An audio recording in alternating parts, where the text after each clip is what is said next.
Good afternoon बच्चों। जैसा कि आप लोगों ने देखा कि पिछले वीडियो में हमने आपको जो है व्यक्तित्व परीक्षण के बारे में बताए थे। तो व्यक्तित्व परीक्षण के बारे में हमने दो प्रकार से परीक्षण किया गया है। मनोवैज्ञानिकों ने दो प्रकार से परीक्षणों को विभाजित किया है। पहला परीक्षण हमने आपको बताया था प्रक्षेपण विधि।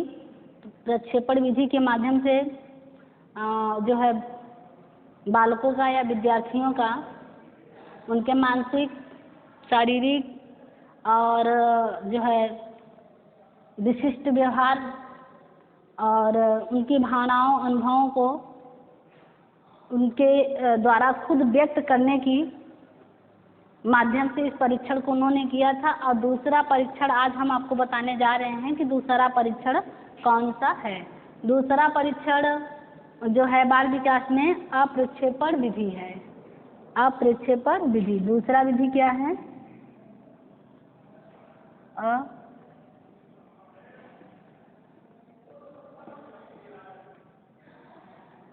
अप्रक्षेपण विधि। अप्रक्षेपण विधि के माध्यम से हम आज जानेंगे कि अप्रक्षेपण विधि क्या है बाल विकास में। इसके द्वारा व्यक्तित्व या विद्यार्थियों, परीक्षार्थियों का कैसे परीक्षण किया जाता है, उनकी मानसिक और साथ में उनके बताए गए माध्यम से कि वो अपनी भावनाओं को, अपने विचारों को कैसे व्यक्त करते हैं। तो प्रश्नों के माध्यम से इसमें जो है करते हैं। ये अप्रक्षेपण विधियों को दो भागों में बांटकर इसका अध्ययन किए हैं। इसको भी अप्रक्षेपण विधियों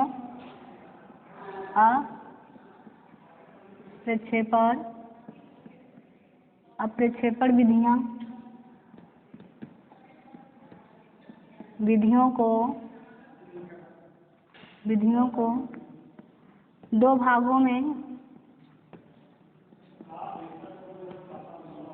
दो भागों में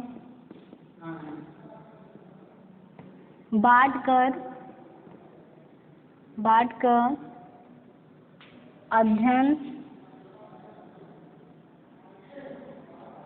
अध्ययन किया जाता है। बांटकर अध्ययन किया जाता है। ठीक, तो पहली विधि कौन सी है? इसमें पहली विधि हमारी जो है, पहली विधि हमारी आत्मनिष्ठ विधियां हैं।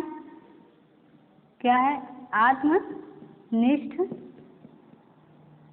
विधियां।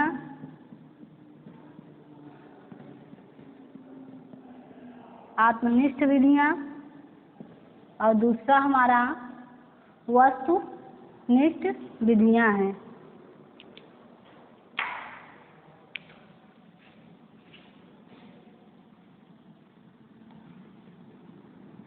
वस्तुनिष्ठ विधियां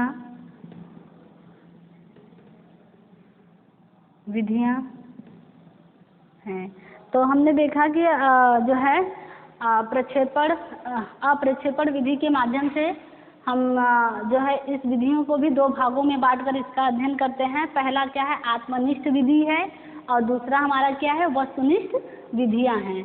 तो सबसे पहले हम अब आत्मनिष्ठ विधियां के बारे में पढ़ेंगे कि आत्मनिष्ठ विधियां क्या होती हैं। यहाँ डालते हैं आत्मनिष्ठ विधियां। आत्मनिष्ठ विधियां को किन किन भागों में विभाजित किया गया है, इसके बारे में हम चर्चाएं करेंगे। आत्मनिष्ठ विधियां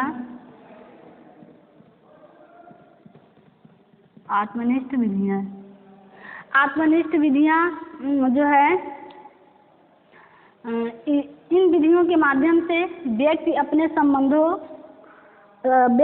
संबंधी सूचना उसी व्यक्ति से उसके जो है मित्रों अथवा संबंधियों से प्राप्त कर लेता है।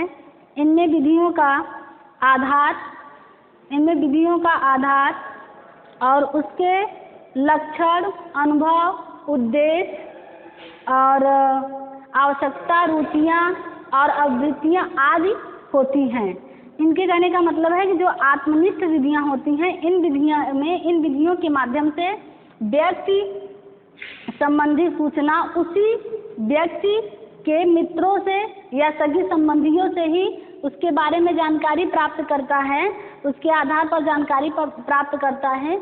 जैसे कि हम दो व्यक्ति आपस में बात करते होते हैं और तीसरे व्यक्ति के बारे में चर्चाएं करते हैं कि उसका अनुभव क्या है, उसका विचार क्या है, उसकी रुचियाँ क्या हैं, उसकी वृत्तियाँ क्या हैं, उसका उद्देश्य क्या है, उसका लक्षण क्या है, इसके बारे में हम बात करते हैं।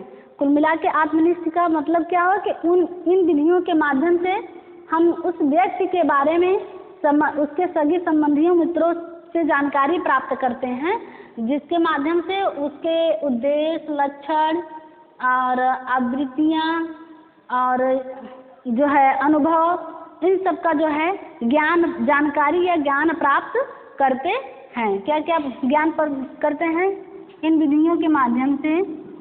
इन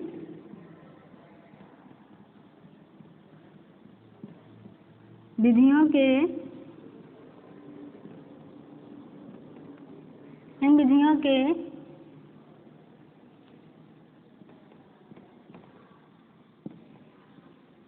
माध्यम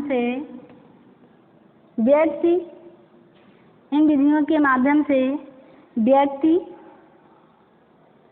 हम व्यक्ति संबंधी, इन विधियों के माध्यम से हम व्यक्ति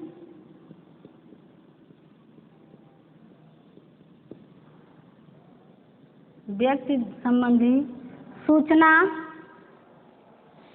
उसी व्यक्ति से सूचना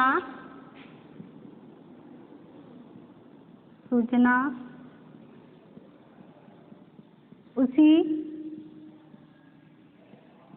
व्यक्ति से या मित्रों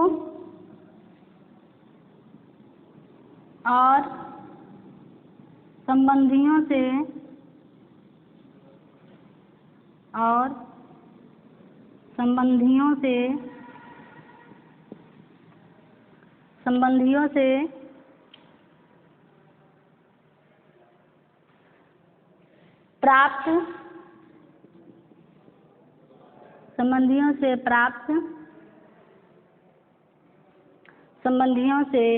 प्राप्त कर लेते हैं, संबंधियों से प्राप्त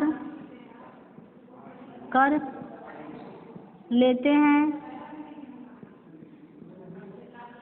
संबंधियों से प्राप्त कर लेते हैं।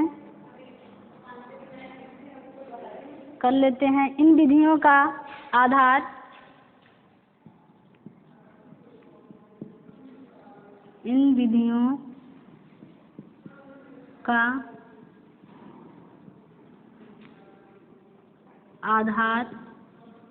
व्यक्ति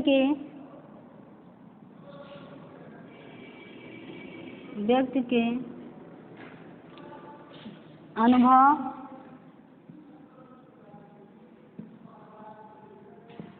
लक्षण,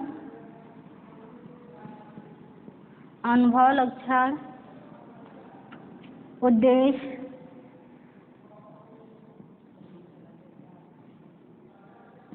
आवृत्तियाँ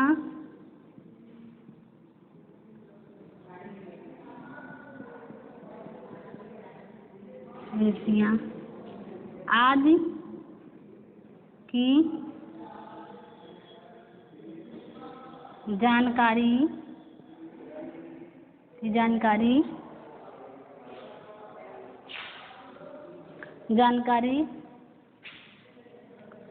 आवृत्तियाँ आदि की जानकारी हो जाती है।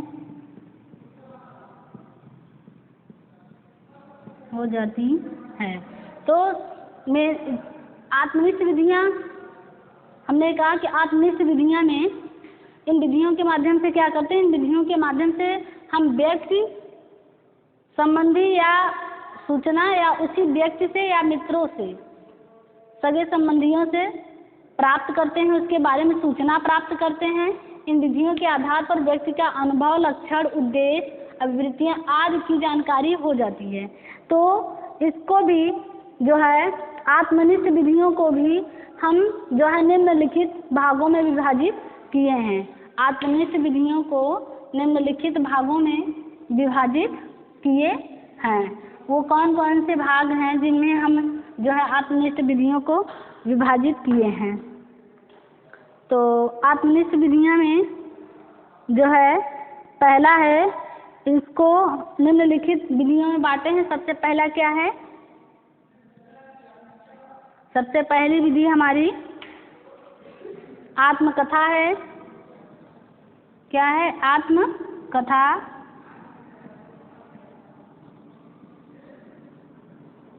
आत्मकथा है। दूसरी विधि हमारी व्यक्ति वृत्ति।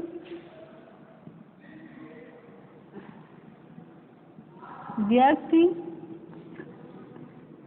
वृत्ति, व्यक्ति इतिहास,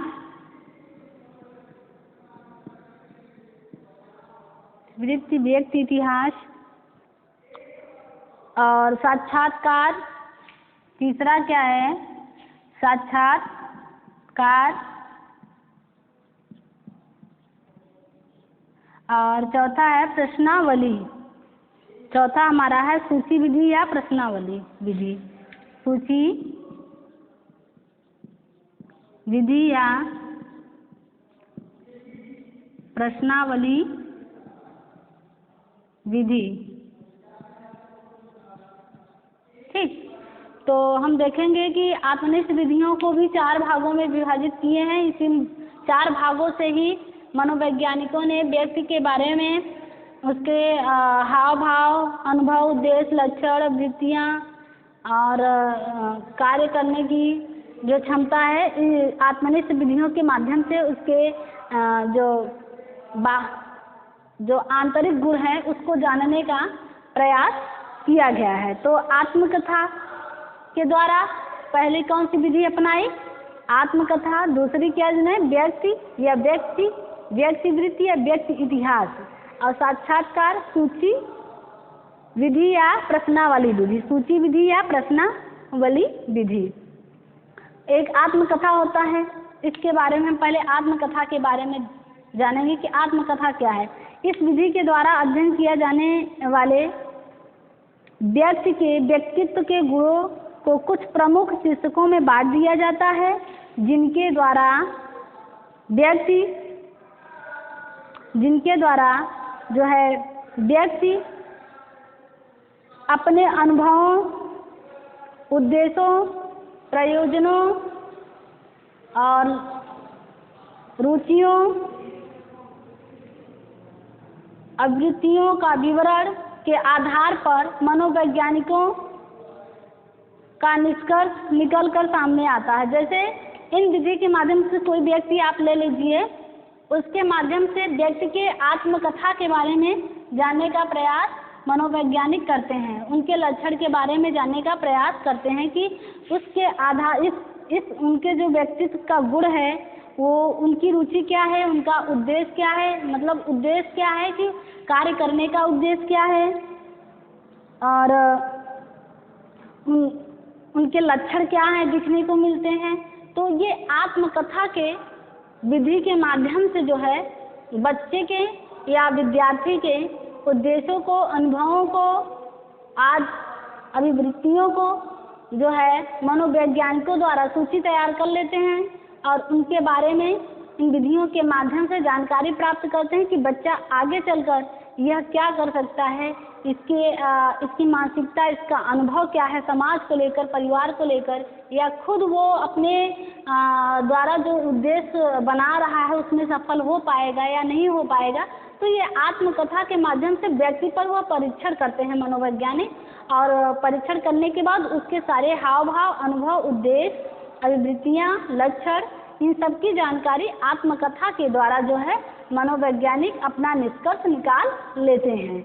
अब हम दूसरी बात करेंगे व्यक्ति वृत्ति या व्यक्ति इतिहास। देखिए, इस विधि के माध्यम से, इस विधि के अंतर्गत हम वंशानुक्रमी एवं वातावरणीय संबंधी तत्वों का अध्ययन करते हैं जो व्यक्ति के जीवन को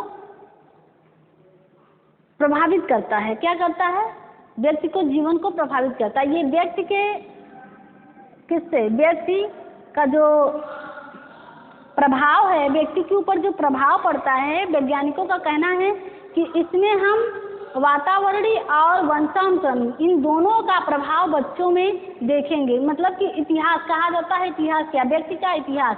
वंशानुक्रमिक कहा जाता है कि जो पीढ़ी दर पीढ़ी चला आ रहा है, एक दूसरे में ट्रांसफर हो रहा है, क्या वह परीक्षण करने पर व्यक्ति में वो गुण, वो लक्षण देखने को मिलता है जो पिछले की पीढ़ी में था। तो उस चीज का आकलन जो है मनोवैज्ञानिक इस विधि के माध्यम से करते हैं। और यह विधि मुख्य तौर पर आत्मकथा पर निर्भर होता है। इसमें विषयी के द्वारा बताए गए वृत्तांत के अतिरिक्त परिवार का इतिहास, आय, चिकित्सा पद्धति, पर्यावरणीय एवं सामाजिक अध्ययन स्थिति आदि से भी सूचनाएं एकत्रित की जाती हैं। इनमें का जैसे कोई व्यक्ति ले लिया जाए, उस व्यक्ति के पिछली इतिहास से लेकर और उसके आय से लेकर, उसके उद्देश्य से लेकर, उसके परिवार की स्थिति क्या है, वो कैसा मतलब परिवार में उसको कैसा वातावरण मिला है, तो इस सब का इसको भी आत्मकथा के ही माध्यम से जानते हैं। विषय के द्वारा ये सारी चीज़ों को ज्ञान प्राप्त या सूचना प्राप्त करते हैं मनोवैज्ञानिक। उसके आधार पर व्यक्ति के भविष्य या व्यक्ति के उद्देश्य, अनुभव को आगे निष्कर्ष निकालने का प्रयास करते हैं, क्योंकि इसी के माध्यम से पता चल जाता है कि बच्चे का उद्देश्य क्या है या परिवार की स्थिति, आय क्या है। इसके माध्यम से पता चलता है कि व्यक्ति कितना डेवलप कर रहा है, कितना विकास कर रहा है और उसके व्यक्तित्व में कितने परिवर्तन आ रहे हैं। इस व्यक्ति वृत्ति या व्यक्ति इतिहास के माध्यम से व्यक्तित्व के लक्षणों का पता मनोवैज्ञानिकों जो है अपने इस निष्कर्ष में निकालते हैं। अब आता है साक्षात्कार। ये साक्षात्कार के बारे में जान लेते हैं, जिसे हम लोग इंग्लिश में इंटरव्यू बोलते हैं। क्या बोलते हैं? इंटरव्यू बोलते हैं। ये भी मेथड है। ये इस मेथड से भी बच्चों को उसके जानकारी, उसके उद्देश्य और हाव भाव, उसके अन्य चीज़ों के बारे में वह जानते हैं। देखिए, व्यक्तित्व के अध्ययन के लिए साक्षात्कार एक महत्वपूर्ण क्रिया विधि है, क्योंकि जब हम किसी व्यक्ति के उसके व्यक्तित्व के बारे में जानकारी प्राप्त करेंगे तो सबसे अच्छी विधि या सबसे अच्छी क्रिया विधि मानी गई है तो वह साक्षात्कार है। क्योंकि जिसके बारे में हम जानकारी प्राप्त करने जा रहे हैं वो अगर मेरे सामने होता है तो मुझे उसका अनुभव, उसका लक्षण, उसका उद्देश्य और उसके कार्य करने की शैली, उसकी क्रिया विधि, हर चीज़ पर मेरा जो है विशेष रूप से ध्यान होता है, जिससे कि मैं पता लगा सकते हैं कि हम लोग पता लगा सकते हैं, वैज्ञानिक पता लगा सकता है या साक्षात्कार जो व्यक्तित्व के बारे में साक्षात्कार कर रहा है, उससे इंटरव्यू ले रहा है, वह इस चीज़ का पता लगा सकता है कि व्यक्तित्व के आंतरिक गुणों के लक्षणों के बारे में जानकारी प्राप्त कर सकता है। तो इसमें साक्षात्कारकर्ता विषयी के आमने सामने होता है। क्या होता है? आमने सामने बैठा होता है, बैठकर बातचीत करते हैं। इसमें साक्षात्कार लेने वाले मनोवैज्ञानिक विषयी के प्रेरकों, अभिवृत्तियों तथा लक्षणों का मूल्यांकन करते हैं और साक्षात्कारकर्ता में विषयी को प्रभावित करने, सम्मोहित करने तथा गुमराह करके उसकी वास्तविकता का पता लगाने का गुण होना चाहिए। जैसे हम साक्षात्कार कोई मान लीजिए है इंटरव्यू लेने आ जा रहा है तो उसके अंदर इतनी गुणवत्ता होनी चाहिए कि जिस विषय या जिस व्यक्ति के बारे में हम उसके अनुभवों, उसके लक्षणों या वृत्तियों के बारे में, उसके आंतरिक गुणों के बारे में पता लगाने जा रहे हैं, उसकी वास्तविकता क्या है, तो वो साक्षात्कार के अंदर एक ऐसी गुण होनी चाहिए कि विषय को गुमराह कर सके और साथ ही साथ उसको सम्मोहित कर सके अपने सामने बैठाकर, जिससे कि व्यक्ति क्या करे कि अपनी आंतरिक मतलब वास्तविकता को वो जो छुपा रहा है उस चीज़ को, वास्तविकता को वो बता सके। तो ये साक्षात्कार के अंदर एक ऐसी गुण होनी चाहिए। साक्षात्कार का प्रयोग विभिन्न प्रकार से होता है। साक्षात्कार का जो प्रयोग होता है उसका विभिन्न प्रकार से करते हैं। एक प्रभाव से साक्षात्कारकर्ता प्रश्नों को निर्धारित करके पूछता है और विषयी उसका उत्तर देता है। द्वितीय रूप में साक्षात्कारकर्ता बिना किसी पूर्व निर्धारित योजना के प्रश्न पूछता है। जैसे हमने कोई योजना नहीं बनाया, अचानक हमारे मूड में प्रश्न आया, उसको हमने पूछ लिया। प्रश्न पूछता है, संबोधित उत्तर प्राप्त करता है। इसके अंतर्गत मनोवैज्ञानिक अनेक बातों पर ध्यान देता है, जैसे विचारों का प्रकटीकरण करना और अन्य लोगों के बारे में ज्ञान, अनुभव का अध्ययन करना, विशेष शब्दावली और संदर्भों का प्रयोग करना। इन सभी बातों का अध्ययन से उस व्यक्तित्व के उद्देश्य विशेष के लिए उपयुक्त है या नहीं है, यह साक्षात्कारकर्ता जो होता है यह जानकारी प्राप्त कर लेता है। क्योंकि जब हमारे अचानक से कोई प्रश्न आया, मन में किसी व्यक्ति से हम पूछ लिए और वह बताना शुरू कर दिया, उसका उत्तर हमने नोट कर लिया, तो इससे उस व्यक्ति के विचारों का प्रकटीकरण सही मतलब सरल ढंग से प्रकट हो सकता है कि उसके मन में दूसरों के प्रति क्या विचार है, वह क्या करना चाहता है और उसके अनुभव क्या हैं, अन्य लोगों के बारे में उसका ज्ञान क्या है, कि वाकई में वह अन्य लोगों के बारे में उसको ज्ञान है भी या नहीं है। और अनुभव का अध्ययन हो जाता है कि इसका अनुभव आगे कैसा है, अब पीछे का अनुभव यह ले पाता है कि नहीं ले पाता है। इन सब का जो है इन सब प्रश्नों के माध्यम से विषय जो है साक्षात्कारकर्ता के सामने प्रकट करता है। अब मैं बात करूंगी सूची विधि या प्रश्नावली विधि, डेकार्ट। हम प्रश्नावली विधि के बारे में बात करेंगे। ये प्रश्नावली विधि क्या है? यह विधि व्यक्तित्व निर्धारण में सबसे अधिक उपयोगी की जाती है। इसमें विषयी के सामने एक प्रश्नावली प्रस्तुत की जाती है। विषयी के सामने एक प्रश्नावली प्रस्तुत की जाती है जिसमें 100 प्रश्न से लेकर 500 प्रश्न तक होते हैं। 100 प्रश्न से लेकर 500 प्रश्न तक होते हैं। इनके उत्तर हाँ अथवा नहीं में होता है। इनका उत्तर किसमें होता है? हाँ अथवा नहीं में होता है। प्रश्न सामने होता है, 100 से लेकर 500 तक के प्रश्न रखा रहता है और उसमें सिर्फ लिखा रहता है हाँ या नहीं। बस व्यक्ति क्या करता है, उसे पढ़ता है, अगर उसे अनुभव लगता है कि नहीं ये सही है तो उसमें हाँ का आंसर लगाता है, उसे गलत लगता है तो उसमें नहीं का आंसर लगा दिया जाता है। तो इनसे जो है इन प्रश्नों में हाँ या नहीं होता है। तो ये प्रश्नावली, जैसे हम मान लेते हैं कौन सी प्रश्नावली होगी, जैसे पूछा जाता है क्या आप लोगों का परिचय कराते हैं, हाँ या नहीं? बिल्कुल हाँ, हम कराते हैं लोगों का परिचय। जो हमारे सगी संबंधी हैं, जो हमारे संपर्क में हैं उनके बारे में, जो उनके संपर्क में नहीं है उनके बारे में तो हम जरूर परिचय कराते हैं, जाहिर सी बात है।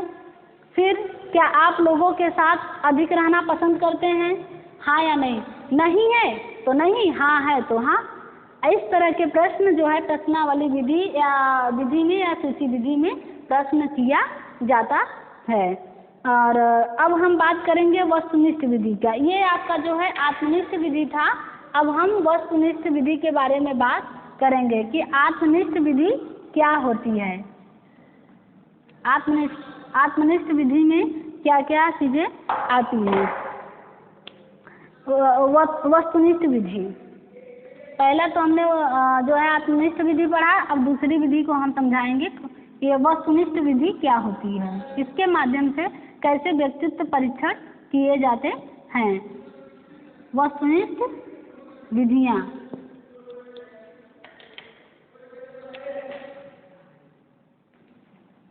वस्तुनिष्ठ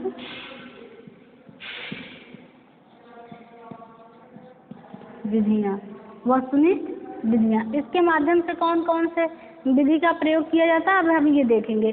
जैसे एक हमारे मनोवैज्ञानिक हार्डसन या में थे। हार्डसन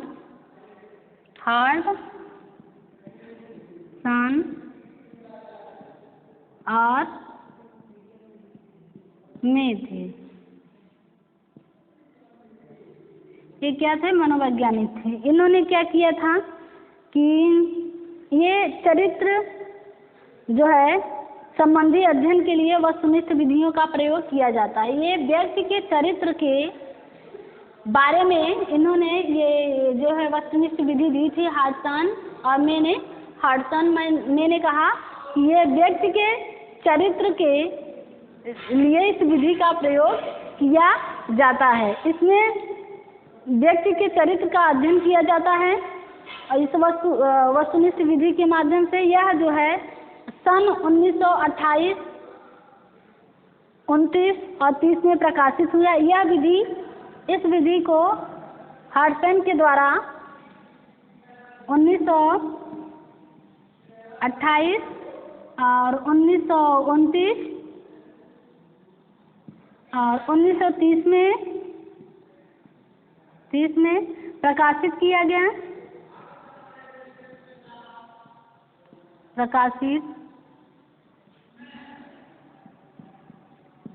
प्रकाशित किया गया।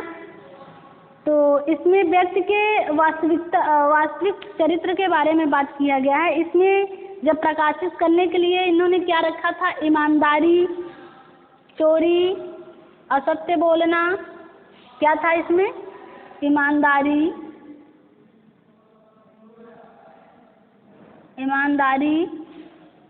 चोरी, असत्य बोलना,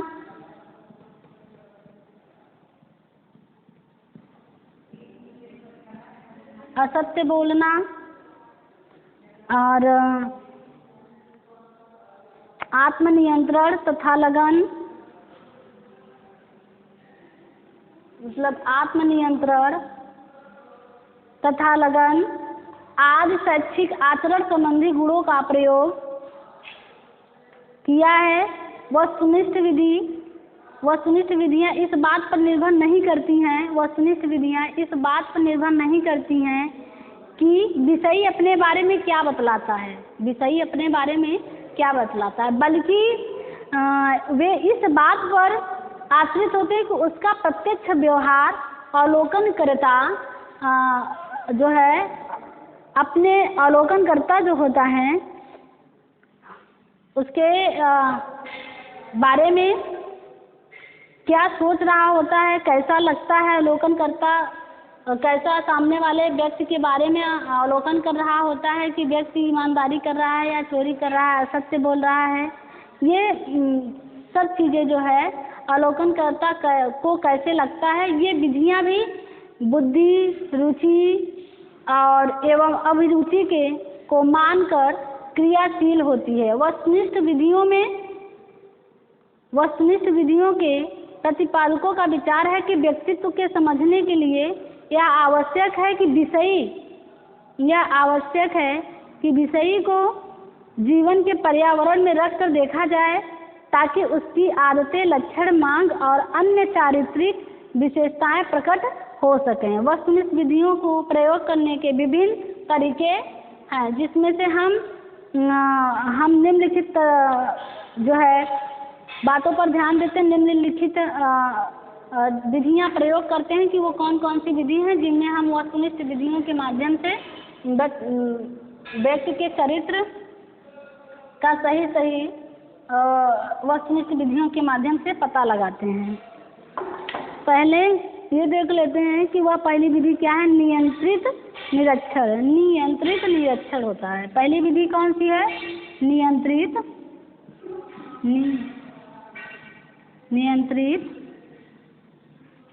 निरीक्षण।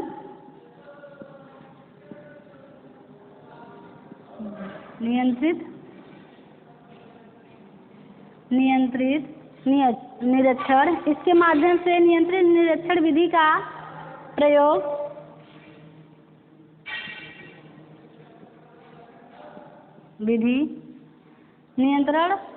अनियंत्रित निरीक्षण विधि के माध्यम से इसका प्रयोग मनोवैज्ञानिक प्रयोगशाला में ही संभव है, क्योंकि पर्यावरण एवं विषय को नियंत्रित में लेकर कार्य करना कठिन है, क्योंकि हम किसी, जैसे मान लीजिए किसी व्यक्ति का हम परीक्षण करते हैं, निरीक्षण करते हैं सामने उसे बैठाकर, तो ये मनोवैज्ञानिकों के लिए प्रयोग मतलब बहुत कठिन होता है कि हम उसे नियंत्रित करके उसके बारे में जानने की कोशिश करें। नहीं, ये हम मनोवैज्ञानिकों के लिए प्रयोगशाला में ही संभव हो पाता था कि हम इसका जब निरीक्षण करें तो हम इसे प्रयोगशाला में ही करें।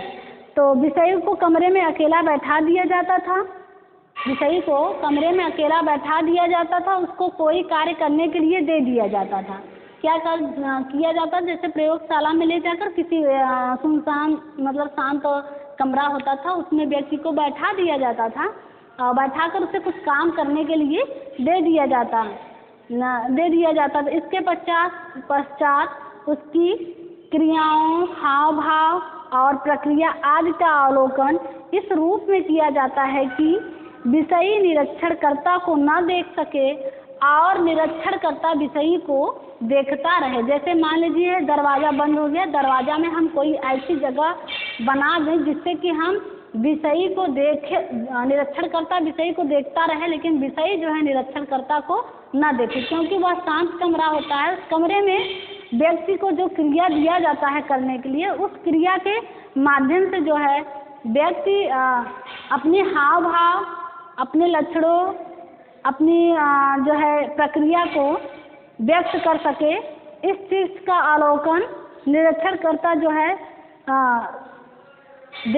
निरीक्षणकर्ता उसको जब कर रहा होता है तो उसका निरीक्षण करके वह देखकर उसके बारे में अवलोकन करके लिख सके। इसके लिए शीशे का पर्दा हो या लकड़ी का छेदा वाला पर्दा हो, आज का प्रयोग उसमें ले आते हैं। तो वर्तमान समय में क्या है, वर्तमान समय में विषय के व्यापार को चलचित्र के माध्यम से भी नोट किया जाता है कि इस प्रकार धीमी गति से चलचित्र का अवलोकन करके उसकी प्रत्येक गतिविधि का पता लगाया जा सकता है। उसकी प्रत्येक गतिविधि क्या है उसके बारे में निरीक्षणकर्ता पता लगा लेता है। मालिक, जैसे हम लेते हैं कि इस प्रकार के व्यक्तित्व का मूल्यांकन हम बहुत अच्छे ढंग से कर लेते हैं, क्योंकि हम जब व्यक्ति का निरीक्षण करते होते हैं, विषय का निरीक्षण कर रहा होता है निरीक्षणकर्ता, तो उसमें क्या होता है, सीधे से है कि जब हमें कोई नहीं देख पाता तो हम अपनी क्रिया विधि को, अपने हाव भाव को, अपने क्रियाओं को बड़े जो है अच्छे ढंग से प्रदर्शित करते हैं, क्योंकि उस समय हमें ये होता है कि मुझे कोई देख नहीं रहा, मेरी अंदर की जितनी एक्टिविटी है या जितनी भी क्रिया विधि है उस चीज़ को हम बड़े अच्छे ढंग से प्रस्तुत कर लेते हैं। तो उसी चीज़ को निरीक्षणकर्ता क्या करता है, अवलोकन करके उसे नोट कर लेता है। तो उसका मूल्यांकन करने में ये पता लग जाता है कि इसका हाव भाव, आगे की भविष्य या इसके व्यक्तित्व क्या है, आंतरिक गुण क्या है, आगे की क्रिया शील व्यक्ति है या नहीं है, इसके बारे में मनोवैज्ञानिक इस विधि के माध्यम से पता लगा लेते हैं। अब हम बात करेंगे दूसरी विधि क्या है वस्तुनिष्ठ में। दूसरी विधि है क्रम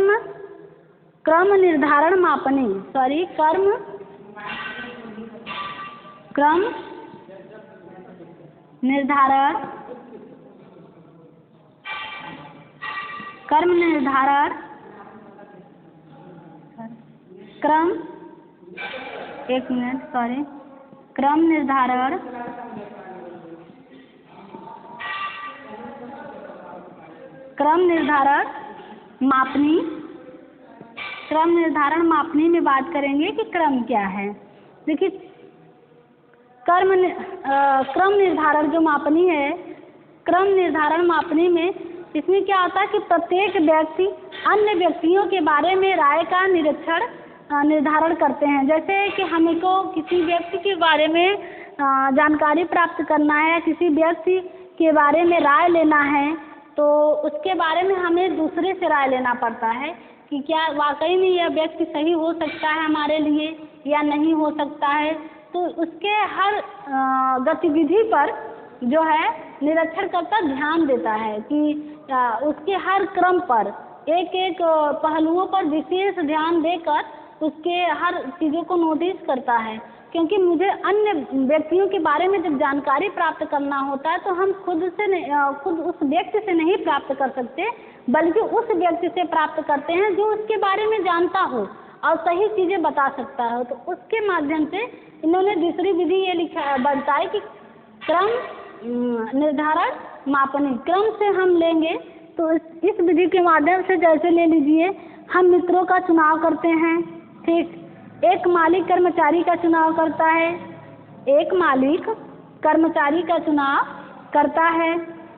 न्यायाधीश एक अपराधी को दंड देने के लिए दोष का निर्धारण करता है। तो ये क्रम निर्धारण मापनी कहा जाता है, क्योंकि हम जब किसी मित्र मंडली बनाते हैं तो उसमें भी एक क्रम बनाते हैं।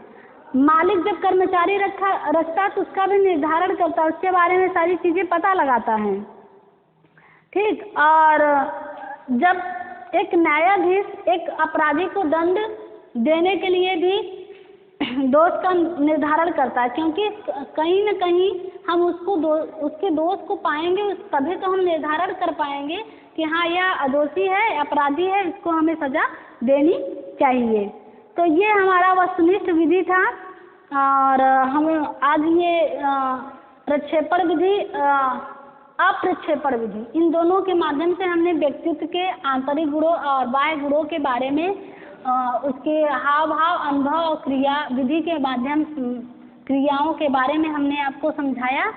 अब मैं आपको बाल विकास में इसी चैप्टर में दिया है समायोजन। समायोजन के बारे में बात करेंगे कि समायोजन क्या है, क्या इसका मतलब क्या होता है, समायोजन शब्द आया कहाँ से, आखिर समायोजन क्या ऐसी शब्द है जिससे लोग उससे प्रभावित होकर उसके बारे में आगे जो है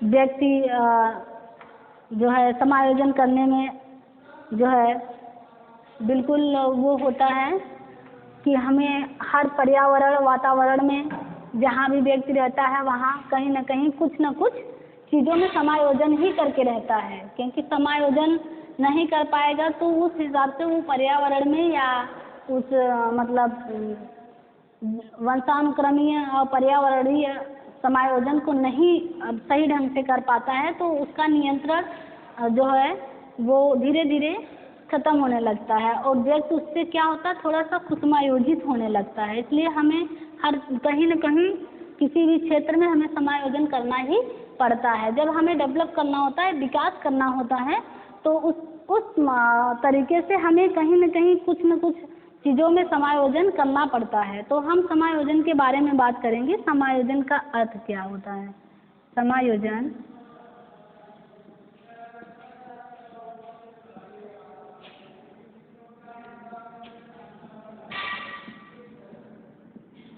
समायोजन का अर्थ, इससे मीनिंग ऑफ एडजस्टमेंट मतलब हमें समायोजन के बारे में बताना है।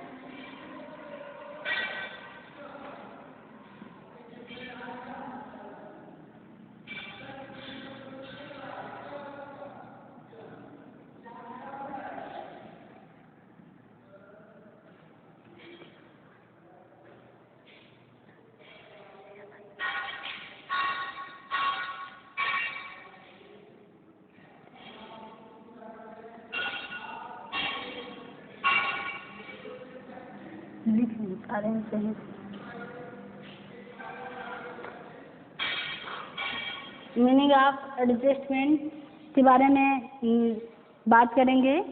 देखिए एडजस्टमेंट क्या है, जैसे किसी के द्वारा विभिन्न परिस्थितियों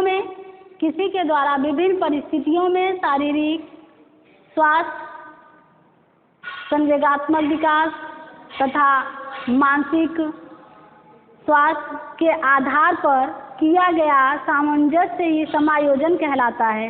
क्या कहलाता है? किसी के द्वारा क्या कहलाता है? किसी के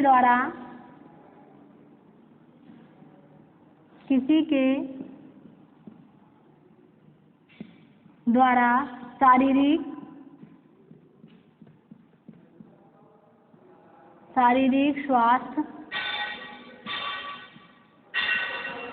शारीरिक स्वास्थ्य, संवेगात्मक विकास,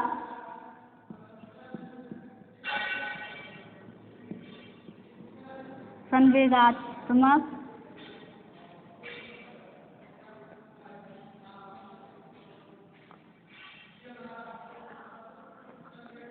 संवेगात्मक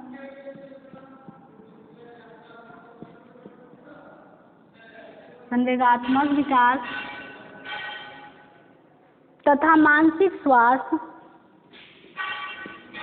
तथा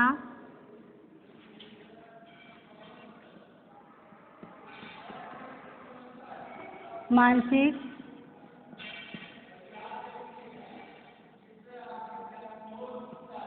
स्वास्थ्य।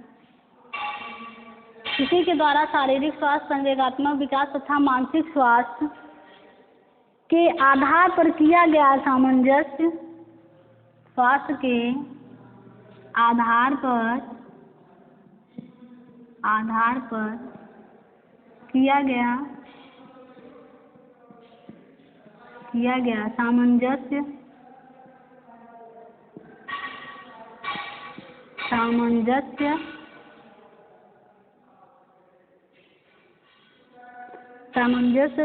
समायोजन कहलाता है।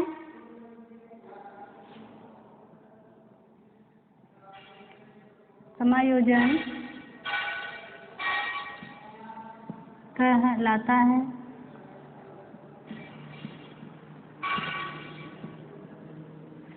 समायोजन का मीनिंग ऑफ एडजस्टमेंट, मतलब किसी के द्वारा शारीरिक स्वास्थ्य शरीर से, यानी संवेगात्मक का मतलब हमने बताया कि उसके मूल प्रवृत्ति से उसका विकास, और मानसिक स्वास्थ्य, अगर ये तीनों के द्वारा किसी भी पर्यावरण में अगर व्यक्ति जो है निवेश कर लेता है तो उसी को क्या कहते हैं, या एक अपने आप को सामंजस्य मतलब उस पर्यावरण में ढाल लेता है तो उसी को हम समायोजन कहते हैं। ठीक, शारीरिक स्वास्थ्य हो, चाहे संवेगात्मक विकास हो या मानसिक स्वास्थ्य, इन तीनों के आधार पर लिया जाए तो पर्यावरण में एक दूसरे के साथ व्यवहार बना लेना ही समायोजन कहलाता है, उसके अनुसार ढल जाना। कुल मिला इस कहने का मतलब यह है कि हम जिस पर्यावरण में जाते हैं वहाँ उस प्रकार के माहौल में ढलने लगते हैं तो उसी को हम समायोजन कहते हैं। ठीक, तो आगे है इसमें, व्यक्ति अपने विकास में ऐसी परिस्थितियों का सामना करता है जो इसकी इच्छाओं और आवश्यकताओं की पूर्ति में बाधक होती है। उदाहरण के तौर पर ले लो, जैसे एक छात्र है, उदाहरण के तौर पर मैं ले लूँ कि एक छात्र है, वह पढ़ाई करता है और पढ़ाई करने के बाद, शिक्षा प्राप्त करने के बाद वह हवाई सेना में जाना चाहता है। यदि वह लक्ष्य में सफल हो जाता है, अगर लक्ष्य में सफल हो जाता है तो वह परिस्थितियों के साथ समायोजन कर लेता है, लेकिन वहीं अगर लक्ष्य को प्राप्त नहीं करता है, वह नहीं सफल हो पाता है, तब वह परिस्थितियों के साथ समायोजन नहीं कर पाता और वह कुसमयोजन कहलाने लगता है। क्योंकि जब अपने परिस्थितियों के साथ हम समायोजन नहीं करते या हमारी इच्छा अनुसार, हमारी आवश्यकताओं अनुसार हमें लक्ष्य अपनी प्राप्त नहीं होती है तो वहाँ व्यक्ति कुसमायोजित महसूस करने लगता है। इससे कि जो है तात्पर्य है कि व्यक्ति की सफलता न मिलने पर उसे ये चीज़ें बार बार उसे इंगित करता है, बार बार उसे ये संज्ञान दिलाता है कि मैं जिस पर्पस से पढ़ाई किया या जिस लक्ष्य से मैंने पढ़ाई किया वो चीज़ें तो हमें मिला नहीं, और उस परिस्थितियों के साथ वह जीने में क्या करता है, समायोजन नहीं कर पाता, और इसके वजह से वो कुसमायोजित होने लगता है। तो संज्ञान क्षमता की कमी से व्यक्तित्व में समायोजन में कठिनाई होती है। जैसे जब हम किसी लक्ष्य की प्राप्ति करने के उद्देश्य से शिक्षा प्राप्त करते हैं तो हमको उसके बारे में जब हमें संज्ञान नहीं होता है, इसकी पूरी जानकारी नहीं होती है और हम उस लक्ष्य में लग जाते हैं, और उस लक्ष्य में जब लग जाते हैं, लक्ष्य की प्राप्ति नहीं होती है तो जाहिर सी बात है कि वहाँ हमें अपने परिस्थितियों के अनुसार समायोजन करने में क्या होगी, कठिनाई होगी, कठिनाई उत्पन्न होती है। तो अतः जब व्यक्ति अपने व्यवहार की गतिशीलता का प्रयोग आवश्यकताओं की पूर्ति और आत्म पुष्टि के लिए करता है तो इसमें समायोजन की प्रक्रिया कहा जाता है। समायोजन की अब हम पढ़ेंगे समायोजन की परिभाषाएं क्या है। परिभाषा आखिर हमारे वैज्ञानिक महोदय ने कौन सी ऐसी परिभाषा दिया है समायोजन की, परिभाषाओं के माध्यम से जानेंगे। जैसे एक हमारे मनोवैज्ञानिक हैं गेट्स व अन्य, गेट्स व अन्य।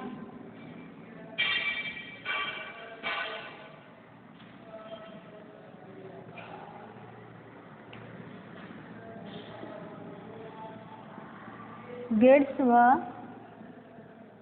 अन्य ने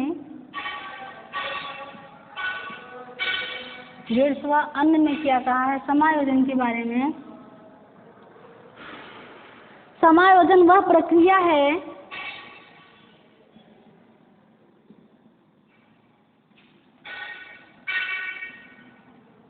समायोजन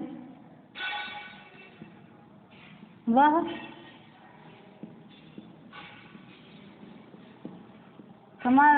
प्रक्रिया है, समायोजन वह प्रक्रिया है जिसके द्वारा व्यक्ति अपने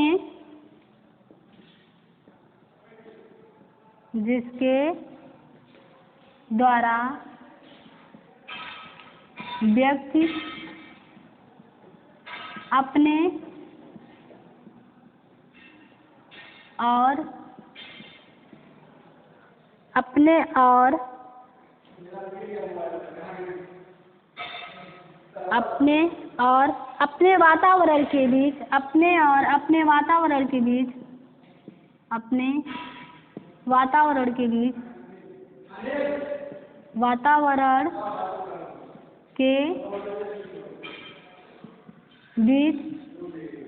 समायोजन वह प्रक्रिया जिसके द्वारा व्यक्ति अपने और अपने वातावरण के बीच संतुलित संबंध रखने के लिए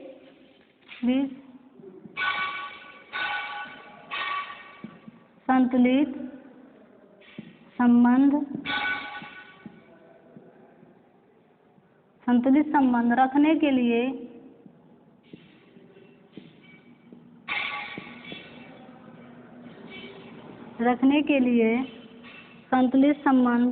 के लिए अपने व्यवहार में परिवर्तन करता है,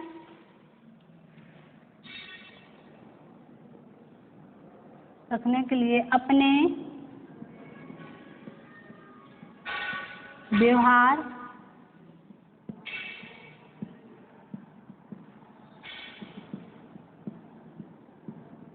परिवर्तन करता है। तो साफ कहना है इनका कि समायोजन वह प्रक्रिया है जिसके द्वारा व्यक्ति अपने और अपने वातावरण के बीच संतुलित संबंध रखने के लिए अपने व्यवहार में परिवर्तन करता है।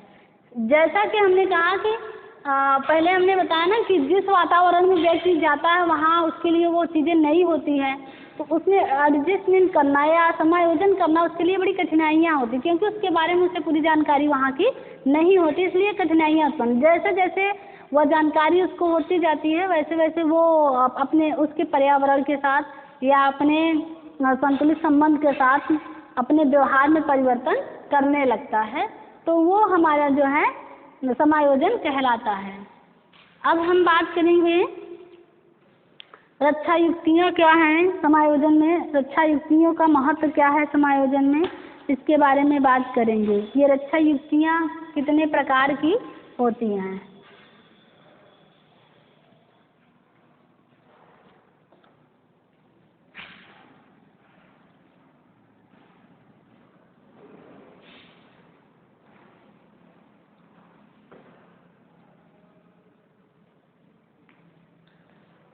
रक्षा युक्तियों के बारे में बात करेंगे।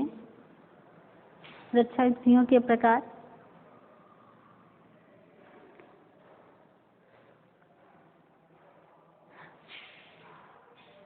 रक्षा युक्तियों के प्रकार।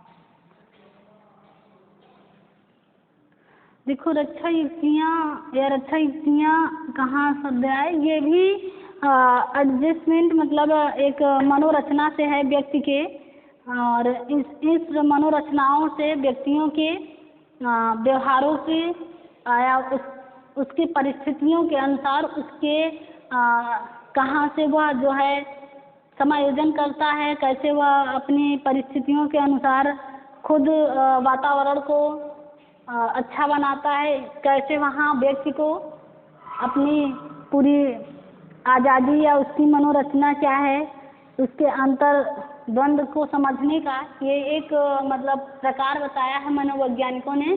तो सबसे पहले हम देखेंगे कि मनोरचनाएं या रक्षा युक्तियाँ प्रमुख रूप से निम्नलिखित प्रकार की होती हैं। तो हम सबसे पहला रक्षा युक्तियाँ में पढ़ेंगे क्या, उदात्तीकरण है इसमें। रक्षा युक्तियों में पहला क्या है, उदात्तीकरण।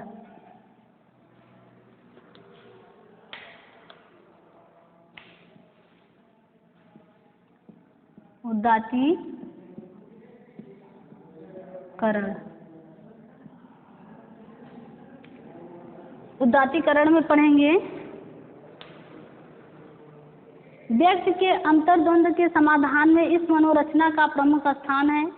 इस मनोरचना में व्यक्ति को इस प्रकार से स्पष्ट किया जाता है कि काम शक्ति की प्रवृत्तियां या प्रेरकों का नैतिक, सांस्कृतिक या सामाजिक विषयों की ओर पुनः निर्देशन की क्रिया की उदात्तीकरण कहलाती है। इसके द्वारा व्यक्ति अपनी अनैतिक प्रेरणाओं की संतुष्टि समाज के स्वीकृत उद्देश्यों के अनुसार करता है। जैसे हमारे एक कॉलमैन के अनुसार उदात्तीकरण कुंठित लैंगिक शक्ति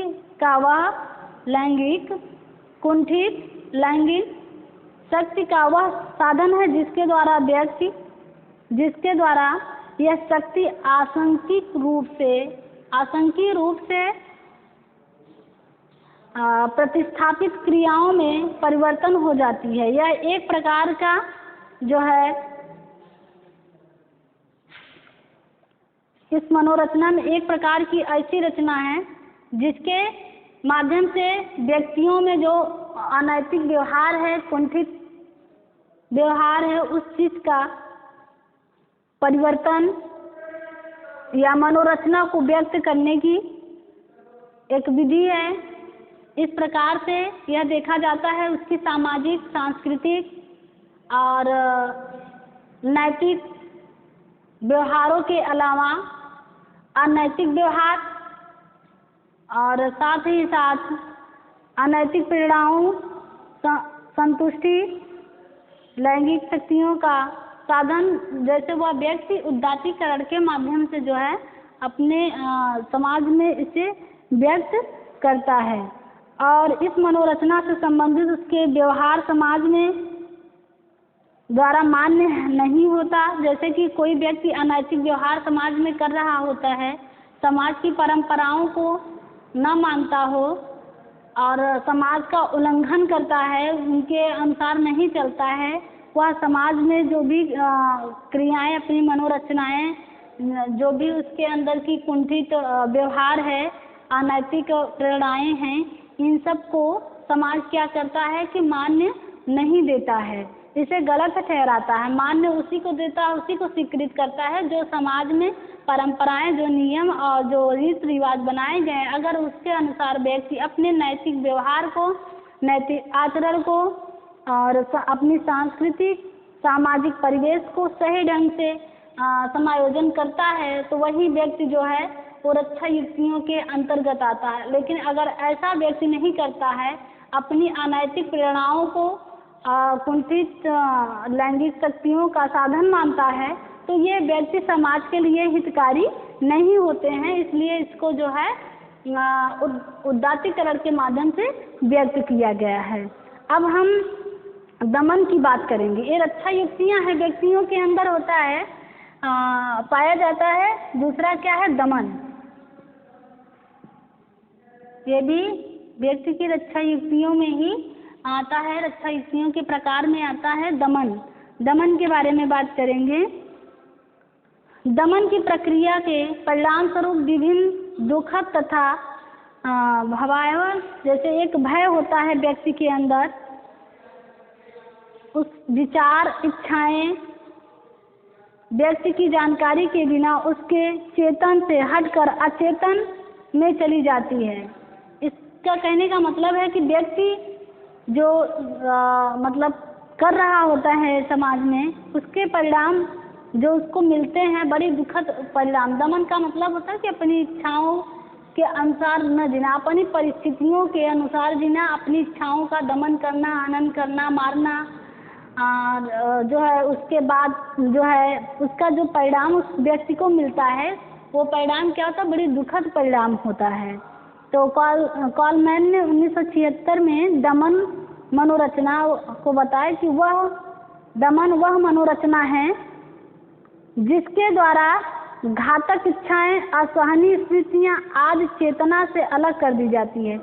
जैसे कि मान लीजिए कि जो उसकी इच्छाएं होती हैं, वो जो चेतनाओं में उनकी इच्छाएं चल रही होती है व्यक्ति के अंदर, ये वो ऐसी मनोरचना होती है व्यक्ति के अंदर कि ये चेतन मन से हटकर अचेतन मन में चला जाता है। वो क्या करते हैं? व्यक्ति की अपनी इच्छाओं को दमित कर देते हैं अपनी परिस्थितियों के अनुसार। जैसे एक उदाहरण ले लीजिए, दमन शब्द का उपयोग सबसे पहले हमारे फ्रायड महोदय ने किया था। दमन शब्द का प्रयोग सबसे पहले हमारे फ्रायड महोदय ने किया था। उसके अनुसार उन्होंने बताया कि ये उसके अनुसार दुखद अप्रिय एवं कष्टकारी इच्छाएं और स्मृतियां चेतन से स्वतः अथवा बिना प्रयास के ही बहिष्कृत हो जाती है। मतलब कि बिना प्रयास किए ही वो अपनी इच्छाओं से अलग हो जाता है, उससे मतलब अपनी इच्छाओं का बहिष्कार कर देता है। जैसे कि ले लीजिए, यही दमन का एक अन्य उदाहरण है। जैसे एक लड़की के पिता बीमार थे मान लीजिए, और परिवार में पिता तथा पुत्री थी, उसके अलावा और कोई सदस्य नहीं होता है। लड़की नौकरी करके घर का खर्च चलाती है।